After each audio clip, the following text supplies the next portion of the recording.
Whenever you're losing money that could be used domestically for investment, it is a problem. But it's not just because the money is not available to be invested. All the transactions technology, all the schemes that go with that distract attention from the proper business of getting the countries growing. It's a very dangerous distraction, if you like, even though it creates wealth for those who engage in such criminal activity, but it's not the type of enterprise that brings widespread prosperity. Unfortunately, at this moment, not on the plates of the African policymakers. It's on the plates of Africans as citizens. It's gotten to the point where the citizens need to take charge, because we often talk about political will, but the politicians serve at our pleasure. We appoint them, we legitimize them even when they maneuver their way to power.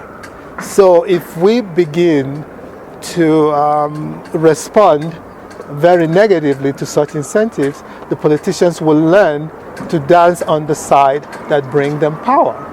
So when politicians talk about their hands being tied, it means that if they do what you want, they don't get re-elected. But if we put them in power, we have to make sure that they do what we want.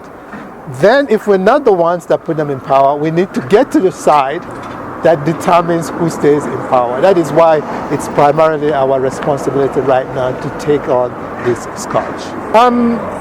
In proportion to the amount of money that is being bandied around, the recoveries are pittance, but they're significant because particularly the advertised ones are usually recovery of stolen public money.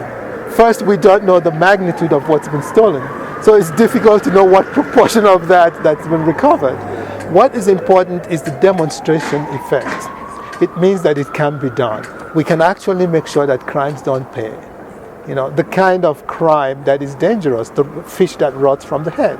The fish can rot from the tail, we can amputate, and we still stay alive. But when it rots from the head, there's not much you can do.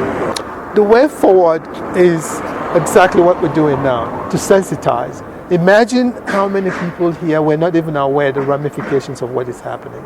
There were times when I wasn't even sensitive myself to the issue of illicit financial flow and the connection between that and poor governance. That if the head of state or the politician comes to the office today, rather than worrying about how the country can grow, is worrying about how he can steal the money and not get caught. There is no more time left within the 8 hours that he's working to focus on the issue of the state, the proper governance. So it is very dangerous for everybody. To always think about the man in the mirror, and the words of Madiba, it always seems impossible until somebody does it. We can do it.